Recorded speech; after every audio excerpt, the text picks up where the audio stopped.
तर नमस्कार मंडळी, आपली आवडती मालिका म्हणजेच बाई तुझा आशीर्वाद ही मालिका आता आपल्याला वेगळ्याच वळणावर येऊन पोचलेली दिसणार आहे.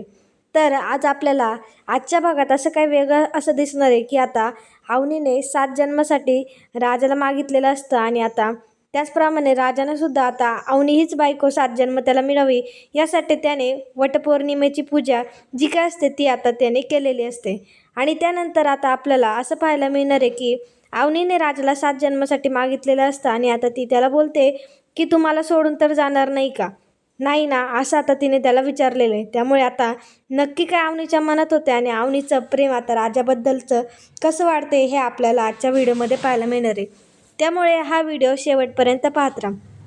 तर आता काय होतं, धोंडी अण्णा बाहेर बसलेला असतो आणि आता सुली आत्या तिथे येणार नाही आणि तिला अवनी कुठे गेली म्हणजे बाहेर वगैरे म्हणजे ती टपूनच असते. ती त्यांच्या एका घराचा CCTV कॅमेराच असते. त्यामुळे आता ती तिथे आलेली असते आणि ती धोंड्यांनाला विचारते, धोंड्या तुझी सून गेली का म्हणून. ती आता काही परत येणार नाही म्हणून आणि ती तिकडंच राहणार असं आता ती त्याला चिडवत असते. तर मग अण्णा बोलतात की माझी सून काही घर सोडून नाही गेली, ती काही तिच्या माहेरी राहायला नाही गेली, तिचे काही सर्टिफिकेट आहे ते आणायला गेलीत म्हणून. पण आता ही तर काय चिडवायचं आणि म्हणजे सुरुवात आहे ती चिडवणारच, त्यामुळे चिडवत असते. तर मग अण्णा काहीच ऐकून घेत नाही. अण्णासुद्धा बोलतात की माझी सून तशी नाही आहे, माझी सून इकडे येणार आणि तुझा जो नवरा आहे ना तो तुला दुबईला सोडून गेला आणि तू त्याच्यासाठी कशाला वटपौर्णिमा करते असं आता अण्णांनी तिला टोमणा मारलेला असतो. त्यामुळे मग ती अण्णा तिथनं निघून जातात कारण तिच्या बोलण्याला म्हणजे तिच्या तोंडाला तोंडे नाही, अण्णाला काही जमत नसतं. त्यामुळे मग ते निघून जातात. पण मात्र इकडं सुलू आत्या विचार करत असते की म्हणजे तिचे जे काही मिस्टर आहे ते दुबईला जाऊन मज्जा करतात आणि ही त्यांच्यासाठी उपास वगैरे धरते. त्यामुळे ती मग विचार करते की मी कशाला ह्याच्यासाठी उपास धरू आणि मग तीसुद्धा घरात निघून गेलेली असते. मग त्यानंतर आपल्याला असं पाहायला मिळतं की इकडे राजा वगैरे सगळे आता त्यांच्या घरी यायला निघालेले असतात. पण मात्र आता त्यांना काही लवकर रिक्षा भेटत नसते, लवकर बससुद्धा आलेली नसते. त्यामुळे आता ते तिथंच थांबलेले असतात. अवनीचा सगळा मूड आता म्हणजे तिचा मूड वाईटच असतो कारण तिचे जे काही सर्टिफिकेट वगैरे असतात ते आता जळलेले असतात आणि ते आता म्हणजे ती तिकडे जाऊन आता तिचा काहीच फायदा नसतो आणि आता तिला तिची कशी करून काही करून स्वप्न पूर्ण करायचीच असतात. आता इकडे धान्या असतो.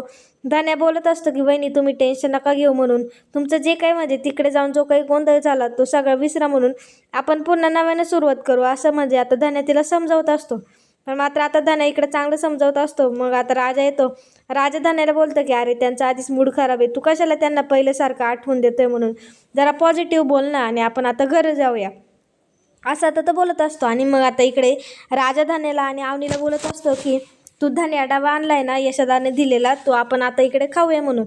राजा अवनीला सुद्धा फोर्स करत असतो पण अवनी मात्र नाही नाही म्हणते आणि म्हणते की मला नाही जेवायचं, माझी इच्छाच नाही, माझं मूड नाही असं आता ती बोलत असते.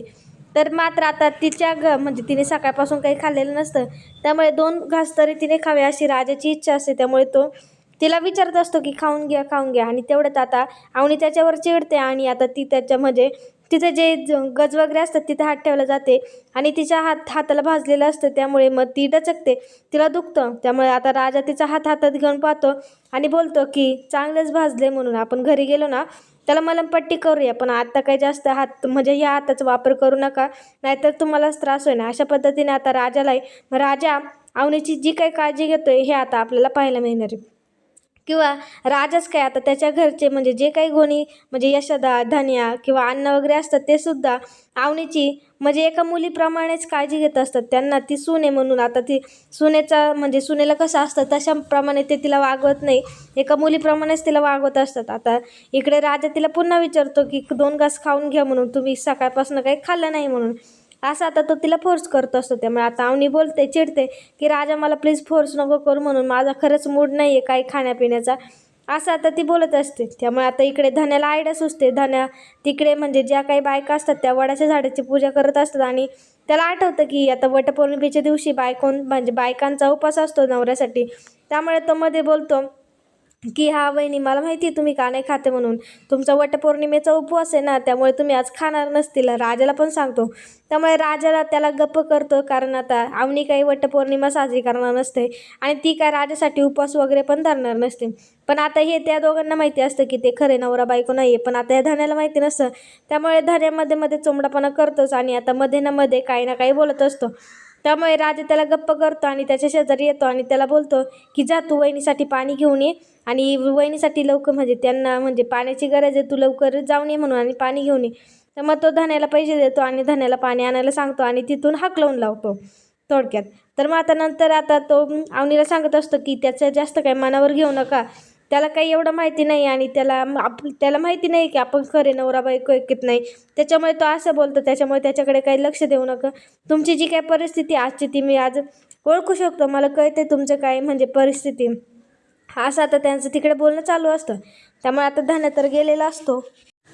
त्यानंतर मग आता धन्य तर गेलेला असतो. नंतर मग आता ही अवनी वडाच्या झाडाकडे पाहत असते. आता तिला सगळ्या तिथं महिला व्रत करताना दिसतात, झाडाची पूजा करताना दिसतात.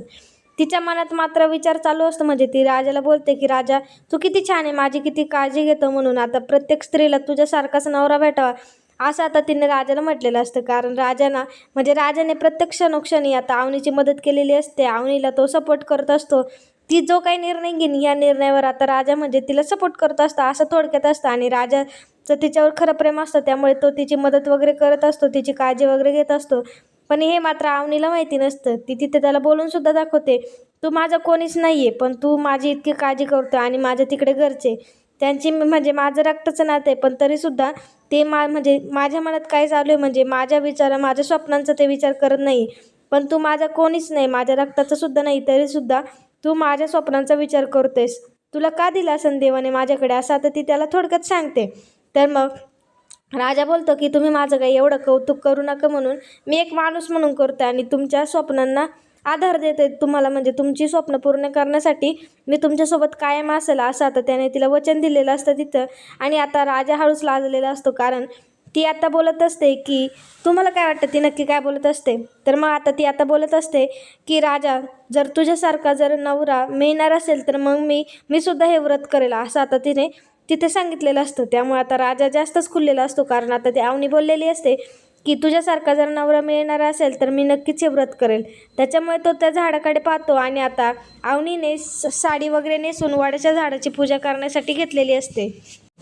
आणि आता अवनी राजासाठी व्रत करत असते. तिने आता म्हणजे देवाकडे राजाला 7 जन्मासाठी मागितलेलं असतं आणि ती बोललेली असते की 7 जन्म मला हाच नवरा म्हणजे तिला राजा मिळू द्या, असं आता तिने देवाकडे मागणी केलेली असते आणि आता ती पूजा करत असते. त्यामुळे आता ती राजाकडे पाहत असतो. राजा एकदम खुश झालेला असतो की अवनी मॅडमने त्याच्यासाठी पूजा केलेली असते, त्याला आता 7 जन्मासाठी मागितलेलं असतं. मुळात म्हणजे तिने त्याचा नवरा म्हणून स्वीकार केलेला असतो, असं आता चाललेलं असतं. आणि आता राजासुद्धा तिला पूजा करण्यासाठी मदत करतो आणि आता त्या दोघांनीसुद्धा वडाच्या झाडाची पूजा केलेली असते आणि ते आता दोघांनी 7 जन्मासाठी त्यांना एकमेकांना मागितलेलं असतं, असं आपल्याला दिसून येईल. पण असं काहीच झालेलं नसतं. हा राजाचा भास असतो आणि त्याला नंतर रिअलाईज होतं की हा सगळा त्याचा भास आहे, असं काय अवनी मॅडम करू शकत नाही आणि अवनीने हे सुद्धा केलेलं नाही आहे, पण हा सगळा त्याचा भास असतो, हे आता आपल्याला पाहायला मिळणार आहे. त्यानंतर मग आता तिथे एक रिक्षा येते, पण मात्र आता इकडे अवनीलाच चक्कर आलेली असते.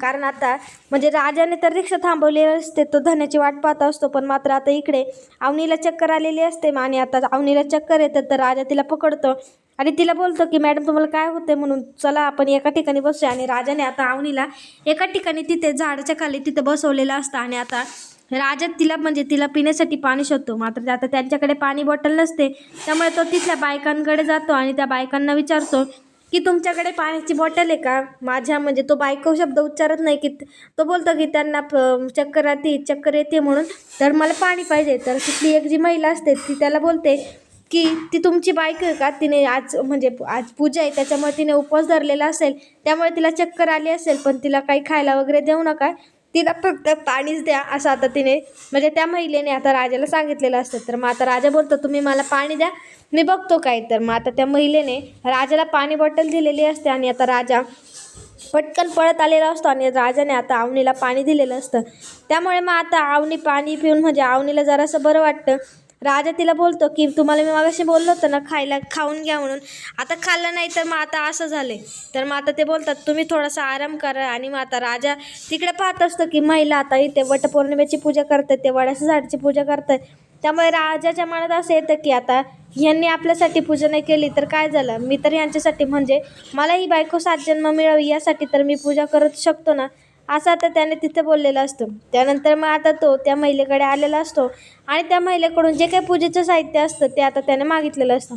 त्यामुळे त्या महिलेला सुद्धा प्रश्न पडतो की अरे पुरुष कसं काय आला. तर मग ती महिला त्याला विचारते तुमची बायको कुठे आहे म्हणून. तर मग आता राजा त्याला बोलतो की माझी बायको म्हणजे त्यांना जरा बरं नाही वाटत आहे त्यामुळे ते तिथं बसल्यात. पण असं थोडीसं असतं ना की बायकोने नवऱ्यासाठी व्रत करावं, तसं काही नसतं. त्यामुळे आता मला सुद्धा ती म्हणजे मला ती माझी बायको 7 जन्म हवी आहे, त्यामुळे आता ती मला 7 जन्म हवी आहे म्हणून मी आता वडाच्या झाडाची पूजा करणार आहे असं आता राजाने तिथे सांगितलेलं असतं. त्यामुळे आता त्या महिलेला सुद्धा आवडतं की वा हिचा नवरा किती भाग्यवान आहे आणि म्हणजे किती छान आहे आणि ती मुलगी किती भाग्यवान आहे जिला असा नवरा मिळाला आहे म्हणून. आणि राजाने आता सामान घेतलेलं असतं आणि तो वटपौर्णिमेची जी पूजा असतो ती पूजा आता त्याने करायला घेतलेली असते. तो औक्षण वगैरे करत असतो आणि आता त्याने 7 फेरे मारायला सुरुवात केलेली असते. आणि मग आता राजा एक एक फेरीसोबत आता अवनीला 7 वचनं देत असतो आणि आता तो आयुष्यभर तिचा सांभाळ करणार असतो. तो बोलत असतो की पुढच्या जन्मी मी कसं यांच्या आत म्हणजे ह्या जन्मी मी ह्यांच्या प्रेमात पडतो तसंच मी पुढच्या जन्मी त्या माझ्या प्रेमात पडू देत असं आता राजाने त्या देवाकडे मागितलेलं असतं. आणि आता तो तिला तिथे बोलतो म्हणजे त्या देवाकडे अशी मागणी करतोय की मला एकदम पैशावाला बनव ज्याने की मग ह्यांचं आणि माझं अरेंज मॅरेज होईल, लव्ह मॅरेजच्या भानगडीत मला पडायचं नाही असं सुद्धा आता राजाने आता कॉमेडीसारखं तिथे बोललेलं असतं. आता मग आता तिथे धन्या आलेला असतो आणि धन्या पाहतो तर काय राजा तिथे वडाच्या झाडाची पूजा करतो असतो. त्यामुळे आता त्याला सुद्धा इंटरेस्टिंग वाटतं कारण धन्या यासाठीच असतो कारण तो एकदम असा घरातला लहान मुलगा असतो आणि त्याला असं म्हणजे काही बोललेलं काही चालतं त्याला असं कळत नाही की नक्की कुठे काय बोलवा आणि कुठे काय नाही. त्यामुळे तो आता राजा इथे पूजा करत असतो त्यामुळे त्याला असं वेगळंच वाटतं आणि तो लगेच राजाची तिकडे व्हिडिओ काढण्यासाठी घेत असतो. आता राजा त्याला बोलतो की अरे नको काढू पण काय हा ऐकणार नसतो. धन्या त्याची पूर्णपणे व्हिडिओ काढतो आणि राजा कशी पूजा करतो हे सगळं आता त्याने मोबाईलमध्ये रेकॉर्डिंग केलेलं असतं. आता त्याचं ते चालू असतं. आता राजाची सुद्धा पूजा वगैरे झालेली असते. त्यानंतर मग आता इकडे यशादा धन्याला फोन करत असतो पण तिथल्या कोणाचाच फोन लागत नसतो. त्यामुळे आता इकडे अण्णा आणि त्याला टेन्शन आले असतं की अरे बापरे हे तर फोन उचलत नाही आहे, सुनबाईला तर नक्की काय झालं नसेल ना आणि त्यांना तिकडे काही म्हणजे त्यांना कोणता धोका जर तिकडे नसेल ना आणि जर सुनबाई इकडे घरी त्यांच्या आली नाही तर मात्र आता ह्यांना खूप असं टेन्शन वाढणार होतं आणि ह्यांना खूप असं वाईट वाटणार होतं. त्यामुळे आता हे दोघेजण डिप्रेशनमध्ये गेलेले असतात. त्यानंतर मग आता आपल्याला असं पाहायला मिळतं की आता तर राजाची पूजा वगैरे झालेली असते आणि मग तिथे धन्या असतो. आता धन्या त्याला चिडवतं की दाखवू का तुझी व्हिडिओ वहिनीला दाखवू. तर मात्र मग आता राजाने त्याला समजून सांगितलेलं असतं की अरे त्यांचा मूड आधीच खराब आहे आणि त्यांना जर म्हणजे असं वाटेल की म्हणजे बायकोनेही पूजा करायची असते आणि त्यांनी पूजा नाही केली ती मी पूजा केली त्यामुळे त्यांना थोडंसं वाईट वाटेल. त्यामुळे तू काय त्यांना काही सांगू नका असं आता म्हणजे त्याला समजवलेलं असतं. आणि आता हे दोघे समजवतात म्हणजे धन्यालासुद्धा ते समजलेलं असतं.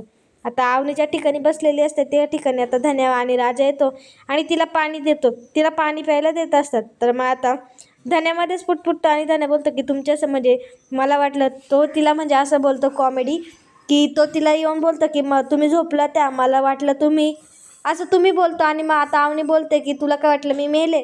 तर मग आता हे हसतात आणि राजा बोलतो की तसं नाही तसं त्याला नव्हतं म्हणायचं. तर मग धन्या बोलतो की अहो तुम्ही एवढ्या लवकर कशा काय जाणार, राजाने तर तुमच्यासाठी पूजा केली आहे असं आता तो तिथे बोललेला असतो. तर मग आता अवनीला शंका येते की काय पूजा केली. तर मग आता राजा तसं सगळं पितळ उघडं पाडणार होतं त्यामुळे राजा बोलतो की अहो ते मी देवीकडे मागत होतो ना की तुम्ही लवकर बऱ्या व्हावे म्हणून. त्यामुळे तो असं बोलत असतो. तिकडे राजाने सगळं मॅनेज केलेलं असतं कारण धन्या कायम असं करत असतो, तो सगळं खरं बोलून जातो. पण मात्र आता राजाला आणि अवनीलाच माहिती असतं त्यांचं नातं काय त्यामुळे राजा त्याला गप्प करत असतो. त्यानंतर मग आता आपल्याला इकडे असं पाहायला मिळते की आता धन्याने यशोदाला फोन केलेला असतो आणि आता त्याने त्याला म्हणजे राजाने सुद्धा सांगितलेलं असतं की घरी फोन करून कळव म्हणून. त्यामुळे आता इकडे त्याने फोन केलेला असतो. तर यशोदा खूप ओरडतं की अरे मी तुम्हाला कधी फोन केला आणि तुम्हाला कधी उत्तर देतं. त्यामुळे तो चिडलेला वगैरे असतो. त्यानंतर मग आता धन्या त्याला सगळं घडलेला प्रकार सांगतो. आम्ही तिकडे गेलो होतो पण घरी जाऊन असं झालं, सर्टिफिकेट काय मिळालेच नाही असं आता तिकडे धन्याने त्याला सगळं काही सांगितलेलं असतं. त्यानंतर मग आता इकडे अण्णाला आणि यशोदाला खूप असं टेन्शन आलं असतं की जाऊनसुद्धा यांचा काही उपयोग झालेला नाही. पण आता आपल्याला या मालिकेत असा जबरदस्त ट्विस्ट पाहायला मिळणार आहे की आता अवनी राजाच्या प्रेमात पडणार आहे. पण आता अवनीला म्हणजे राजाचा जो काही सहवास असतो, राजाचं काही म्हणजे तिच्यासमोर तिच्या शेजारी येणं जाणं जे असतं ते आता अवनीला आवडलेलं असतं आणि राजा आता तिला आवडलेला असतो. तर तो का आवडलेला असतो तरी हे आता आपल्याला पाहायला मिळणार. त्यामुळे हा व्हिडिओ शेवटपर्यंत पाहत राहा.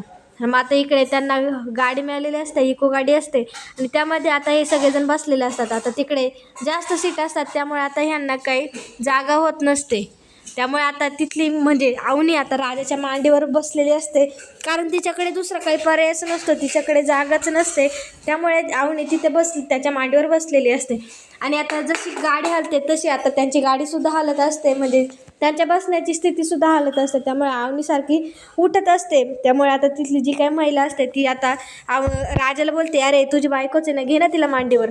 आता अवनीकडे काही पर्याय नसतो, त्यामुळे आता ती राजाच्या मांडीवर बसलेली असते आणि तिला झोप लागलेली असते. त्यामुळे आता ती राजाची जी काय मान असते तिथे डोकं ठेवून झोपलेली असते. पण आपल्याला असं पाहायला मिळतं की आता हळूहळू अवनीसुद्धा राजाच्या प्रेमात पडायला लागली आणि राजा तर 100% तिच्या प्रेमातच आहे, पण आता त्याला तिचा जो काही सहवास असतो आणि तिलासुद्धा त्याचा जो काही सहवास असतो तो एकमेकांचा सहवास त्यांना आवडायला लागलेला आहे, म्हणजे त्यांना हवं असं वाटलेलं आहे, असं आता आपल्याला पाहायला मिळतंय. त्यानंतर आता हे सगळं दृश्य पाहून तिथे जे काही महिला असतात ते आता ह्या दोघांकडे पाहून हसत असतात. राजाला थोडंसं कम्फर्टेबल नाही वाटत, कारण जर आता या अवनीने सगळं उठून पाहिलं तर राजाला ती ओरडेल, असं आता तिथे राजाला वाटलेलं असतं. त्यानंतर मग आता आपल्याला असं पाहायला मिळणार की आता हे दोघे तर घरी आलेले असतात. सगळा प्रकार आता त्याने घरी येऊन सांगितलेला असतो. त्यामुळे मात्र आता इकडे सगळ्यांना टेन्शन आलेलं असतं की आता नक्की काय करायचं म्हणून आणि काय नाही करायचं. तर मात्र आता इकडे राजाने म्हणजे सकाळपासून आता अवनीने काही खाल्लेलं नसतं, त्यामुळे आता राजाने अवनीला भरवायला घेतलं असतं आणि तो स्वतःच्या हातांनी आता अवनीला भरवत असतो. त्यामुळे आता अवनीच्या म्हणजे ओठांजवळ एक असं अडकलेलं म्हणजे एक जो दाणा असतो तो चिटकलेला असतो. आता तो सुद्धा म्हणजे राजाने प्रेमाने बाजूला काढलेला असतो आणि त्यात म्हणजे प्रेम कसं होतं ते आपल्याला तिथे दिसून येईल. त्यानंतर आता जे काही अवनीच्या हाताला भाजलेलं असतं तिथे आता राजाने मलमपट्टी वगैरे केलेली असते आणि मग आता अवनीसुद्धा त्याला परत बोलते की या राजा तू कोण आहेस माझा, तरीसुद्धा तू माझी इतकी सगळी काळजी घेतो, तू माझ्यावर इतकं प्रेम करतो, असं सुद्धा आता अवनीने बोलून दाखवलेलं असतं. तर मग आता राजा तिला डायलॉग मारतो. राजा तर फिल्मी असतो पूर्ण, त्यामुळे त्याचं बोलणं एकदम फिल्मी असतं, ते आपल्याला कळतंच. त्याच्या प्रत्येक शब्दात हा फिल्मीपणा असतो. तो तिला बोलतो की तुम्हाला माहिती आहे का, देवयानी मला तुमचं रक्षण करण्यासाठीच पाठवलं असेल, कारण तुम्ही जे काय पाऊल उचलताय त्या पावलावर मी म्हणजे तुमच्यासोबत मी असतो, असं आता राजाने तिथे सांगितलेलं आहे. आणि अवनी जे काही करते त्याचा सगळा सपोर्ट सिस्टीम आता आपल्याला राजाच दिसून येणार, असं आता आपल्याला म्हणायला काही हरकत नाही. त्यामुळे आता अवनीच्या पाठीमागे तिचे वडील नाही तर आता राजा खंबीरपणे उभा असतो. आता तिचा आधार पूर्ण हा राजा असतो. त्यामुळे आता अवनीला असं वाटतं की जसं तिच्या घरच्यांनी तिला सोडलं, म्हणजे तिची सोबत तिला आधार देणं सोडलं, तसं आता राजा तर तिचा आधार म्हणजे जो काही तो सोडणार नाही ना, असं आता तिने राजाला प्रश्न केलेला असतो. ती त्याला बोलते की तू तर मला सोडून नाही ना जाणार. तर राजा बोलतं की नाही नाही, मी तुम्हाला सोडून नाही जाणार, मी तुम्हाला 7 जन्म म्हणजे जी काही पुढची जन्म असतील तेवढी सगळी जन्म मी तुमच्यासोबत घालवणार आणि तुमच्या म्हणजे तुम्हाला असाच आधार देत राहणार. तर मात्र आता इथं आपल्याला असं कळतंय की अवनीने त्याला बोललेलं असतं की तू मला सोडून तर नाही ना जाणार. यातच आपल्या एवढ्या वाक्यातच आपल्याला तिच्यावर म्हणजे त्या राजावर तिचं किती प्रेम आहे, म्हणजे तिला सुद्धा तो हवाहवास वाटतंय, तिला त्याचा सहवास वाटतोय, हे आता आपल्याला या व्हिडिओमार्फत पाहायला मिळते. त्यामुळे आता अवनी ही राजाच्या कशी प्रेमात पडते आणि आता राजा तिला प्रेमात पाडण्यासाठी काय काय पर्याय निवडतोय हे आता आपल्याला पाहायला मिळणार आहे. त्यामुळे आता ह्या दोघांची लव्ह स्टोरी, फिल्मी लव्ह स्टोरी आपल्याला पुढच्या व्हिडिओमध्ये पाहायला मिळणार आहे. त्यामुळे आता यांची लव्ह स्टोरी कशी असेल असं तुम्हाला काय वाटतं की आता राजा तिच्या म्हणजे अवनी ही राजाच्या प्रेमात पडण्यासाठी राजा अजून काय काय करेल हे तुम्हाला काय वाटतं हे जरा कमेंट बॉक्समध्ये सांगून ठेवा. आणि आजचा व्हिडिओ जर आवडला असेल तर लाईक कमेंट शेअर करायला विसरू नका आणि पुढचा व्हिडिओ पाहण्यासाठी आपल्या चॅनलला नक्कीच सबस्क्राईब करा. त्यामुळे ही काय जी फिल्मी लव्ह स्टोरी त्यामुळे म्हणजे ही इंटरेस्टिंग लव्ह स्टोरी तुम्हाला कळेल आणि तुम्हालासुद्धा आनंद होईल की अरे आपल्यालासुद्धा असाच नवरा हवा, आपल्यालासुद्धा राजासारखा प्रेमळ असा नवरा हवा असं तुम्हाला वाटेल. त्यामुळे आपल्या चॅनलला सबस्क्राईब करा आणि व्हिडिओ आवडली असेल तर लाईक कमेंट शेअर करायला विसरू नका. धन्यवाद.